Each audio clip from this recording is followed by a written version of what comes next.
चलिए आज हम लोग बात करते हैं विभाजिता का नियम के बारे में। क्या चीज़ के नियम? विभाजिता का नियम, यानी कोई भी बड़ी संख्या में छोटी संख्या से भाग लगेगा या नहीं, यानी छोटी संख्या से बड़ी संख्या पूरा कटेगा या नहीं, इस नियम से हम बिना भाग दिए जान सकते हैं। ठीक है ना। तो पहला है एक से विभाजिता का नियम। एक से तो सारी संख्याएं ऐसे ही विभाजित हो जाती हैं, इसमें कोई दो राय नहीं है। एक से सारी संख्याएं विभाजित होती हैं, एक से सभी संख्याओं में पूरा भाग लग सकता है। ठीक ना। बहुत सारे लोगों को का कन्फ्यूजन होगा कि इसका उपयोग किस चीज़ में होता है। ठीक ना। तो जब आप अभाज्य गुणनखंड विधि से जब वर्गमूल निकालते हैं, घनमूल निकालते हैं, या फिर एलसीएम वगैरह निकालते हैं अभाज्य गुणनखंड विधि से, तो उसमें विभाजिता का नियम बड़ा ही काम आता है। कई लोग कई पन्ने बर्बाद कर देते हैं, 2 से कटेगा कि नहीं, 3 से कटेगा कि नहीं, 4 से कटेगा कि नहीं, 5 से पूरा भाग लगेगा या नहीं। तो भाग दे के देखते हैं और इसको फिर अपना टाइम बर्बाद करते हैं। तो दूसरा हम लोग देखते हैं 2 से विभाजिता का नियम। ठीक ना। तो आप लोग सब जानते हैं कि जिस संख्या का इकाई अंक 0, 2, 4, 6, 8 हो, 4, 6 और 8 हो, वो सब क्या होता है? सम संख्या। तो जितने भी सम संख्या हैं वो क्या चीज़ से विभाजित हो जाएंगे? 2 से। क्या चीज़ से विभाजित हो जाएंगे? 2 से। यानी जिस संख्या का इकाई अंक 0, 2, 4, 6, 8 हो, तो वो संख्या 2 से विभाज्य है। कैसे विभाज्य है? 2 से विभाज्य है। जैसे 3, 4 ये संख्या है कोई, इसका इकाई अंक क्या है? 0। क्या है? 0। तो ये 2 से विभाज्य है कि नहीं है? है। 2 से विभाज्य है। इसका इकाई अंक क्या है? 3। तो 3 यहाँ लिखा हुआ है? नहीं। 3 है तो ये विषम संख्या हो गया। ये 2 से विभाज्य हुआ कि नहीं? नहीं। इसका इस संख्या का इतना बड़ा सा संख्या है। अब बताइए इसमें 2 से जब हम भाग देंगे तो टाइम लगेगा कि नहीं लगेगा? टाइम लगेगा। तो इसके लिए हम लोग लास्ट वाला अंक, इकाई अंक को देखते हैं। इकाई अंक कितना है? 2 से विभाज्य है कि नहीं है? हाँ, 2 से विभाज्य है, तो ये 2 से विभाज्य होगा। अब देखते हैं ये संख्या, इसका भी इकाई अंक 2 है, 2 से विभाज्य होगा। इसका इकाई अंक 4 है, तो ये 4 से विभाज्य होगा। ठीक है ना। अब देखते हैं 3 से विभाजिता का नियम। 3 से कौन कौन सी संख्या विभाज्य है? बहुत सारे बच्चे बोल देते हैं कि जब सम संख्या 2 से विभाज्य है तो सब विषम संख्या, सारा विषम संख्या क्या चीज़ से विभाज्य हो जाएगा? 3 से। लेकिन ऐसा नहीं है। ठीक ना। ऐसा नहीं है। 3 से विभाज्य सारा विषम संख्या 3 से विभाज्य नहीं होगा। कुछ सम संख्या भी 3 से विभाज्य होगा। तो देखिए क्या है नियम इसका। जिस संख्या के इकाई अंकों का योगफल, जिस संख्या के अंकों का योगफल 3, 6, 9, 12, 15, 18 इत्यादि हो, क्योंकि 12 को भी जोड़ेंगे, 12 का जो योगफल होगा ये भी 3 ही होगा, 6 ही होगा, और यहाँ 8 और 1 को जोड़ेंगे तो कितना हो जाएगा? 9। ठीक है ना।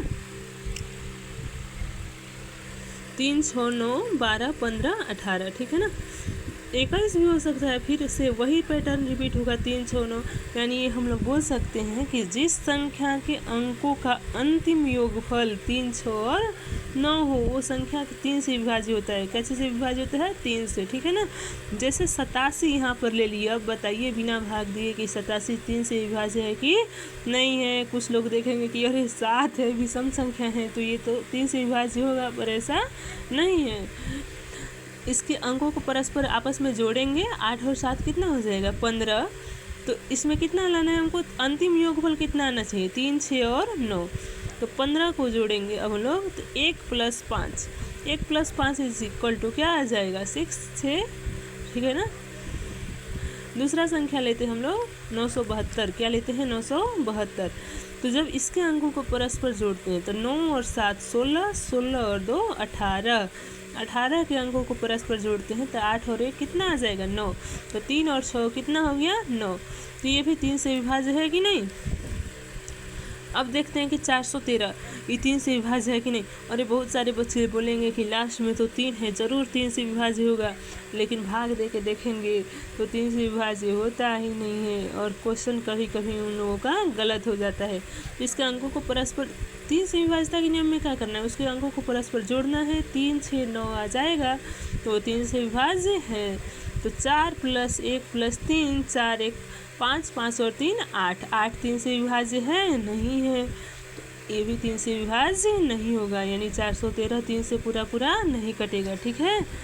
अब देखते हैं 4 से विभाजिता का नियम। क्या देखते हैं? 4 से विभाजिता का नियम। 4 से कौन कौन सी संख्याएं विभाज्य? कुछ लोग बोलेंगे कि अरे भाई जो संख्या 2 से विभाज्य है वो 4 से ज़रूर विभाज्य होगी, लेकिन याद रखें 2 से 6 भी विभाजित होता है, यानी 2 से 6 में भी भाग लग जाता है, लेकिन 4 से 6 में भाग नहीं लगता। इसलिए जो संख्याएं 2 से विभाजित है वो 4 से विभाजित नहीं हो सकती। तो इसके लिए क्या है रूल? जिस संख्या के अंतिम 2 अंक 4 से विभाज्य हो वो संख्या 4 से विभाजित होता है, वो संख्या 4 से विभाजित होता है। जैसे 5836 यानी 5836, ये 4 से विभाज्य है कि नहीं? अंतिम 2 अंक देखना है, ठीक है ना? 36, तो 4 का पहाड़ा तो सबको आता होगा, 4 4 दूनी 8, ठीक है? तो 4 नवा कितना हो जाएगा? 36। तो ये 4 नवा 36, 4 से विभाज्य है। 14 जो है यहाँ 4 के पहाड़ा में 14 आएगा? नहीं, 4 के पहाड़ा में 14 नहीं आएगा। भले ही इसका इकाई अंक 4 हो, लेकिन अंतिम 2 अंक 4 से विभाज्य नहीं हो रहा है, इसलिए पूरा संख्या 4 से नहीं कटेगा। अब देखते हैं 784। 784 में क्या है कि इसका अंतिम 2 अंक 4 से विभाज्य हो रहा है। 4 दूना 8, 4 एकम 4, तो ये 4 से विभाजित होगा। जैसे इतना बड़ा संख्या है, ठीक है? अब देखते हैं इसका अंतिम 2 अंक 44, 4 से विभाज्य, यहाँ विभाज्य है, तो पूरा संख्या 4 से विभाज्य हो जाएगा। और अगला देखते हैं 5 से विभाजिता का नियम। तो 5 से विभाजिता का नियम, जिस संख्या का इकाई अंक 5 और 0 हो वो हमेशा 5 से विभाज्य होता है। किससे विभाज्य होता है? 5 से, ठीक है ना? जैसे 205 का इकाई अंक क्या है? 5, तो 5 से विभाज्य होगा। 419 का इकाई अंक क्या है? 9, तो 5 से इकाई अंक इसका 5 और 0 में से कोई नहीं है, तो 5 से विभाजित नहीं होगा। जैसे 420 है, इकाई अंक 0 होगा, 5 होगा, ठीक है ना? तो आज हम लोग पढ़े 1 से 5 तक का विभाजिता का नियम। क्या पढ़े? 1 से 5 तक का विभाजिता का नियम। अगर आपको अच्छा लगे तो कमेंट सेक्शन में कमेंट करें, ताकि मैं 6, 7, 8, 9, 11, 13, 17 इत्यादि का विभाजिता का नियम अपलोड कर सकूं।